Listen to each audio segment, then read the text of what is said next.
Movie start होती है तो हम देखते हैं कि एक कोरियन पेनिनसुला में वो ज़ॉम्बी वायरस पूरी तरह आउटब्रेक हो चुका था और उसी वक्त हम कैप्टन जोंग सूक को देखते हैं जो अपनी सिस्टर की फैमिली को एक शिप पर ले जा रहा था और वो शिप उन्हें कोरिया से बाहर लेकर जाने वाला था। रास्ते में उन्हें एक आदमी मिलता है जो उनसे मदद मांग रहा था और उसके साथ उसकी वाइफ और 3 बेटियां भी थीं। जोंग सूक देखता है कि उस आदमी के ऊपर बहुत सारा खून लगा हुआ है और तब वो सोचता है कि उस आदमी को भी उन ज़ॉम्बीज़ ने काट लिया है और यही सोचकर वो उन्हें छोड़कर आगे बढ़ने लगता है। तब उस आदमी की वाइफ उसको कहती है कि हमें ना सही लेकिन कम से कम मेरी बेटी को तो लेकर चले जाओ, लेकिन जोंग सूक उन्हें इग्नोर करके आगे बढ़ जाता है। वो शिप पर पहुंच जाते हैं और शिप कोरिया से निकल जाती है। उस शिप को जापान जाना था लेकिन जोंग को पता चलता है कि उस शिप को जापान की जगह हांगकांग लेकर जाया जा रहा है। तब वो कैप्टन से बात करने जाता है तो उसके जाते ही उस कैबिन में एक इन्फेक्टेड पर्सन ज़ॉम्बी में चेंज हो जाता है जिसके कारण उस पूरे शिप में हलचल मच जाती है और जोंग के ब्रदर इन लॉ चुलमिन जो उस वक्त सप्लाई की लाइन में खड़े हुए थे उन्हें भी ये सब कुछ पता चल जाता है और जब जोंग को इस बात की खबर मिलती है तो वो सीधा उस कैबिन की तरफ चला जाता है क्योंकि उसकी सिस्टर और उसका नेफ्यू भी उसी कैबिन में थे। वो ज़ॉम्बी उसको कैबिन के बाहर ही मिल जाता है और जोंग उसको शूट कर देता है और इसके बाद वो कैबिन में जाता है और देखता है कि जितने भी लोग उस कैबिन में थे वो सब इन्फेक्टेड हो चुके हैं और वो इन्फेक्टेड लोगों में उसका नेफ्यू भी था और उसकी सिस्टर अपने बेटे को पकड़ कर बैठी हुई थी और वो इन्फेक्टेड लोग किसी भी वक्त ज़ॉम्बीज़ में बदल सकते थे और यही सोचकर जोंग अपनी सिस्टर को वहां से ले जाने लगता है लेकिन वो अपने बेटे को ऐसे छोड़कर जाने के लिए तैयार नहीं थी और बस थोड़ी ही देर में वो सारे इन्फेक्टेड लोग ज़ॉम्बीज़ बन जाते हैं और उन लोगों पर अटैक कर देते हैं। जोंग उन सबको मारने की कोशिश करता है और वो देखता है उसका इन्फेक्टेड नेफ्यू अपनी मदर को काट रहा है लेकिन इसके बावजूद भी वो कुछ नहीं कर सकता था और तभी वहाँ पर चुलमिन भी आ जाता है। जोंग कैबिन का दरवाजा बंद करके उसको बाहर रोक देता है। कैबिन के सारे ज़ॉम्बीज़ उसकी सिस्टर को खा रहे थे और वो सब कुछ अपनी आंखों के सामने देख रहा था। इसके साथ ही हमें पता चलता है कि ये जो कुछ भी हुआ था वो 4 साल पहले हुआ था। उस शिप पर कुछ इन्फेक्टेड लोग थे और वो लास्ट शिप थी जो हांगकांग गई थी। फिर हमें 4 साल के बाद का टाइम दिखाया जाता है जहाँ पर हमें जोंग और चुलमिन दिखाए जाते हैं जो अब हांगकांग में ही रह रहे थे। हांगकांग के लोकल लोग उन लोगों को पसंद नहीं करते थे क्योंकि वो एक दिन कुछ गैंग मेंबर्स उन लोगों को एक जॉब ऑफर करते हैं। उन लोगों को चारों लोगों की एक टीम बनाकर दोबारा से कोरियन पेनिनसुला ज़ॉम्बीज़ से भरा हुआ है। उनका टारगेट ये था कि पेनिनसुला में उन्हें एक फूड ट्रक बाहर निकालना था जिसमें तकरीबन $20 मिलियन भरे हुए थे और शर्त ये रख दी गई थी कि काम पूरा होने के बाद उन लोगों को भी 2.5 मिलियन मिलेंगे और इसके साथ ही वो उन्हें ज़ॉम्बीज़ से बचने के लिए कुछ इंस्ट्रक्शन भी देता है जिसमें वो बताता है कि ज़ॉम्बीज़ को रात में नजर नहीं आता और रात को वो ज़ॉम्बीज़ आवाज का सहारा लेते हैं। तब वो कहता है कि वो लोग रात में ही काम आसानी से कर सकते हैं। उन्हें 2 सैटेलाइट फोन देकर शिप के थ्रू बताई गई लोकेशन पर पहुंचा दिया जाता है और जब वो अपना मिशन कंप्लीट कर ले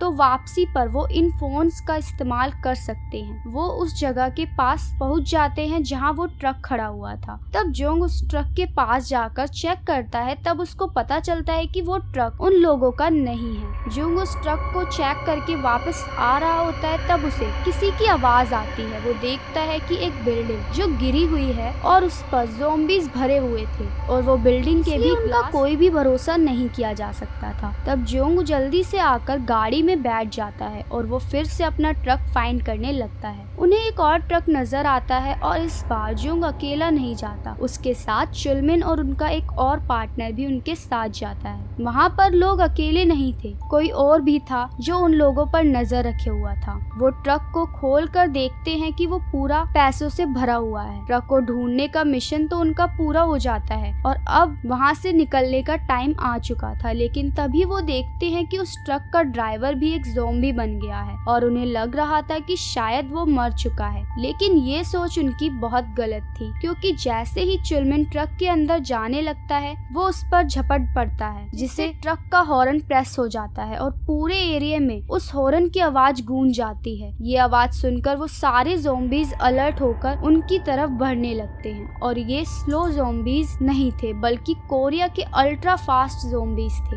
जूंग जल्दी से उस ट्रक ड्राइवर को मार देता है और उनका एक साथी को स्टार्ट करता है और उसी दौरान जूंग बाकी ज़ॉम्बीज को भी मारने लगता है, लेकिन वो काफी ज्यादा संख्या में थे। चुलमिन वापस कार में जाकर बैठ जाता है और ट्रक स्टार्ट होते ही जूंग भी उसमें बैठ जाता है और इतनी डिफिकल्टीज होने के बाद भी वो ट्रक को वहां से निकालने में कामयाब हो जाता है। और अब बारी थी वो सैटेलाइट फोन के यूज करने की, लेकिन उससे पहले वो इसको यूज कर पाते कोई बहुत सारी फ्लेयर्स उनके सामने फेंक देता है और ये उन लोगों के सामने बिछाया गया ट्रैप था ताकि लाइट पैदा होने की वजह से वो ज़ॉम्बीज उनकी तरफ आ सके। और ऐसा होने भी लगा है क्योंकि ज़ॉम्बीज उन लोगों की तरफ बढ़ने लगे हैं और वो जल्दबाजी की वजह से अपनी गाड़ियां भगाने लगे हैं और तभी उनकी कार क्रैश हो जाती है और उनका ट्रक भी उससे टकरा जाता है और जूंग सीधा ट्रक से बाहर जाकर गिरता है। वो देखता है कि उसके तीनों साथी मर गए हैं, लेकिन असल में ऐसा नहीं था। चुलमिन जल्दी से ट्रक के पीछे घुस गया था। ड्राइवर भी अभी जिंदा था, लेकिन जूंग के पास इतना टाइम नहीं था कि वो उन्हें चेक करे। ज़ॉम्बीज ने चारों तरफ से उसको घेर लिया था और उनसे मुकाबला करके एक वक्त ऐसा आता है कि वो हार मान जाता है और तभी एक कार आकर उसकी हेल्प करती है और उस कार को एक लड़की जून ड्राइव कर रही थी। उसके साथ ही उसकी छोटी बहन भी बैठी हुई थी। वो जून को कार में बिठाकर वहाँ से निकालते हैं, लेकिन ज़ॉम्बीज जो कि हर तरफ फैले हुए थे और बड़ी मुश्किल से जून उन ज़ॉम्बीज से कार को बचाकर भागती है। जून कार को एक ब्रिज के नीचे पार्क कर देती है क्योंकि सामने ज़ॉम्बीज का एक बहुत बड़ा झुंड था। उसके बाद बड़े ही मुश्किलों का सामना करके वो लोग सही सलामत अपने घर पहुंच जाते हैं, जहां पर उनकी मदर और फादर थे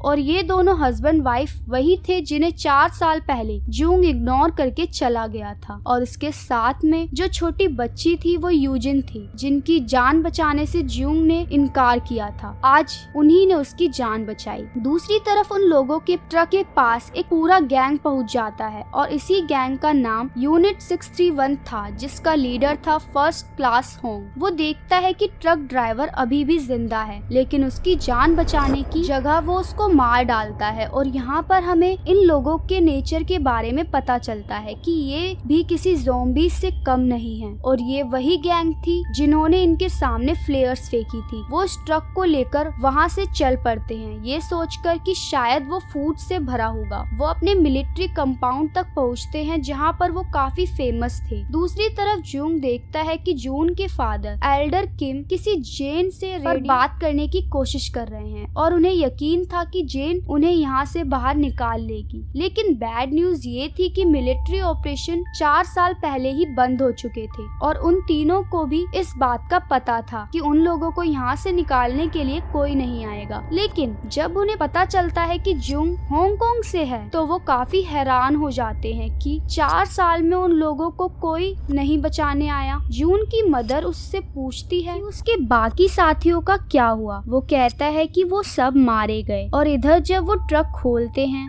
तो उधर उन लोगों को चुलमिन भी वहाँ मिल जाता है। वो उसको पकड़ लेते हैं और किसी गेम के लिए उसको ले जाते हैं। एक आदमी उस ट्रक को चेक करता है और जब वो बैग खोलता है तब उसकी आंखें खुल जाती हैं। वो सीधा कैप्टन सीओ के पास जाता है और उसे सारे इंसिडेंट के बारे में बता देता है। वो जाकर ट्रक को चेक करता है, तब उसको बहुत सारा कैश साथ ही सैटेलाइट फोन भी मिलते हैं। फोन को ऑन करते ही उस पर कॉल आती है और कॉल उठाने पर सीओ को पता चलता है कि ये ट्रक किसी ऑपरेशन का पार्ट है जिसमें ट्रक को वापस लाने वाले को पैसे भी मिलेंगे और उन्हें कोरिया से बाहर भी निकाला जाएगा। और बस यही सुनते ही वो खुद ट्रक को बोट पर ले जाने की तैयारी करता है। इस बात को वो सीक्रेट रखता है। दूसरी तरफ चुलमिन को बाकी स्लेव्स के साथ रखा जाता है और उन्हें देखने के लिए बहुत सारे लोग जमा हुए होते हैं। ये एक गेम शो था जहाँ पर ज़ॉम्बीज और इंसानों को एक दूसरे के सामने आना था और ऑडियंस इस गेम को देखने के लिए काफी एक्साइटेड थी। पहले राउंड में कुछ लोग ही सरवाइव कर पाते हैं और उनमें चुलमिन भी शामिल होता है। उधर जुंग और वो लोग ये डिसाइड करते हैं कि वो मिलिट्री कंपाउंड में जरूर आएंगे और वो ट्रक में से सैटेलाइट फोन लेने जाएंगे और उसकी मदद से वो पेनिनसुला से बाहर निकल जाएंगे। तब वो डिसाइड करते हैं कि रात को वो यहाँ से निकलेंगे ताकि उन्हें यहाँ से जाने में कोई दिक्कत ना आए। और जुंग को ये बात हजम नहीं हो रही थी कि 4 साल पहले उसने उस फैमिली की हेल्प नहीं की थी और ये बात जाकर वो जून की मदर को बताता है, जिस पर वो बिल्कुल भी हैरान नहीं होती। वो कहती हैं कि ये कोई बड़ी बात नहीं है। दूसरी तरफ कैप्टन सीओ और उसका एक साथी भी बगैर किसी की नजर में आए वहाँ से चलने की तैयारी कर रहे थे। रात हो जाती है और जूंग और बाकी लोग कार में बैठकर वहाँ से निकल जाते हैं, लेकिन वो लोग मिलिट्री कंपाउंड में नहीं जाते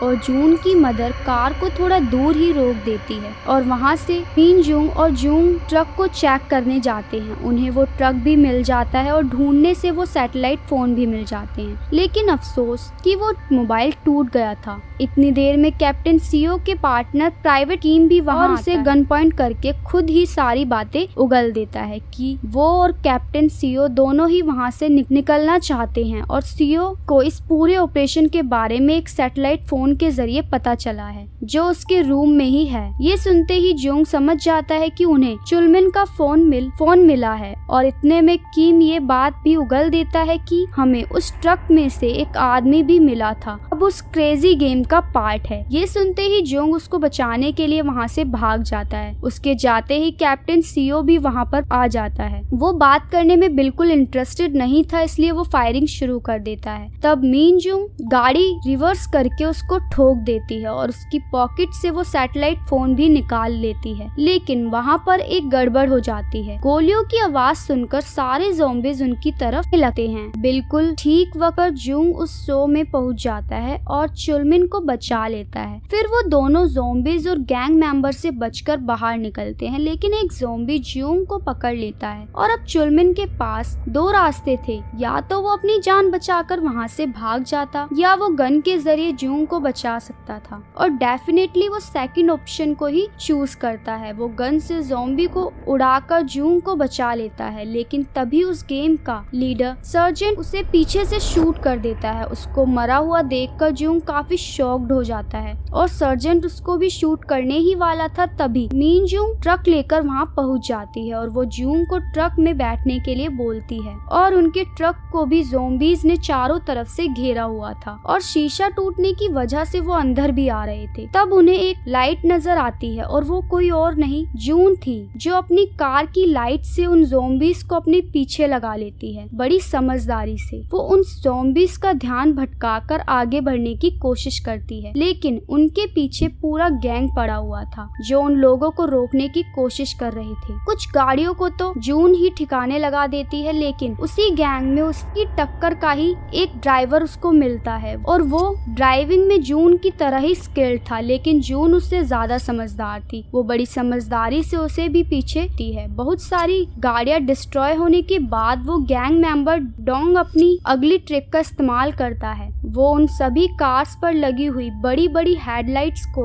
ऑन कर देता है, जिससे वो ज़ॉम्बीज फिर से उनका रास्ता ब्लॉक करने लगते हैं। जून बड़ी समझदारी से अपना सारा रास्ता क्लियर करती है और जूंग उनकी लाइट्स को शूट करता है। इसके बाद उनका ट्रक ज़ॉम्बीज से बच जाता है और पिछली सारी गाड़ियां ज़ॉम्बीज के घेराव में आ जाती हैं। पोर्ट पर पहुंचकर वो देखते हैं कि शिप उनके लिए बिल्कुल तैयार खड़ा था और अब वो काफी खुश थे। और तभी एक कार उनकी कार को टक्कर मारती है और मीन जूंग देखती है तो वो काफी शॉक्ड हो जाती है, क्योंकि उस कार में उसकी पूरी फैमिली थी और टक्कर मारने वाला कोई और नहीं बल्कि कैप्टन सीओ था। वो जून को गन पॉइंट पर पकड़ लेता है, उनके सारे हथियार नीचे रखवा देता है। अब वो जितना पागल था कि वो कभी भी उसको मार सकता था, अब यहाँ पर यूजिन एक समझदारी दिखाती है, यानी वो अपनी रिमोट कार से उसका ध्यान भटका देती है और जून आजाद हो जाती है। लेकिन सीओ यूजिन को देख लेता है और उसकी तरफ गोली चलाने लगता है। तभी सामने से एक आदमी आ जाता है जो कि उसी गैंग का था और गोली उसको लग जाती है। मिनजुंग जल्दी से अपनी गन उठाती है, लेकिन इससे पहले ही वो उसके पाँव में शूट कर देता है और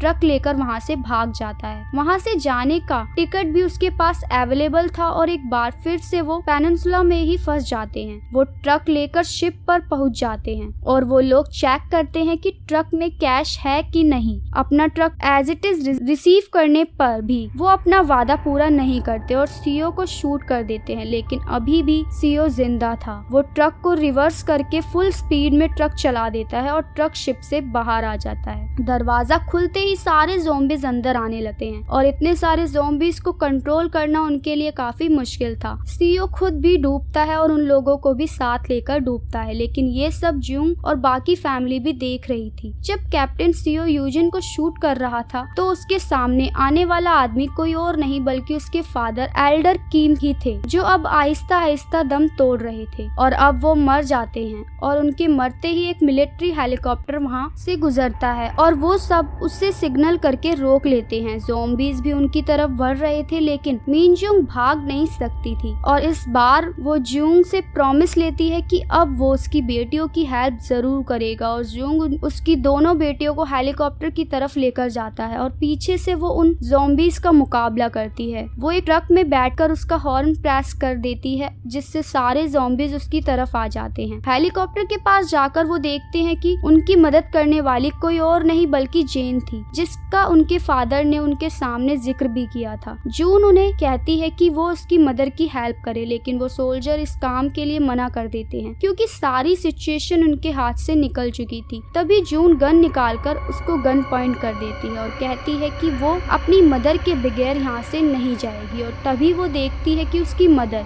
सुसाइड करने ही वाली है। ये देखकर वो पागल जाती है, जिस पर जेन उसको कहती है कि तुम्हारी मदर बिल्कुल सही कर रही है, यही उन सब के लिए बेहतर है। वो दोनों काफी रो रही थी और जूंग उन्हें देख रहा था, बिल्कुल वैसे ही जैसे उसने अपनी बहन को मरते हुए देखा था। लेकिन इस बार वो पहली वाली गलती नहीं करता। इस बार वो उनकी मॉम को बचाने के लिए आगे बढ़ता है और उसको देखकर मिनजुंग भी अपना डिसीजन बदल लेती है, क्योंकि अब जीने की उम्मीद उसको भी नजर आ रही थी। वो बैकफायर करती है और इतनी देर में वो चॉपर तक पहुंचे जूंग उन ज़ॉम्बीज से मुकाबला करता है और फाइनली उनकी मदद बच जाती है। वो चारों बिल्कुल सही सलामत उस चॉपर में आकर बैठ जाते हैं और सही सलामत पेनिनसुला से निकल जाते हैं और यहीं पर इस अमेजिंग मूवी का एंड हो जाता है। तो गाइज, अगर आपको ये मूवी पसंद आई हो तो प्लीज वीडियो को लाइक करना ना भूलें और मिलते हैं नेक्स्ट वीडियो में। जब तक के लिए बाय बाय गाइज। आपको ये वीडियो कैसी लगी हमें लाइक करके बताएं और अपने दोस्तों के साथ शेयर करें और हमारे चैनल को सब्सक्राइब करना ना भूलें। धन्यवाद।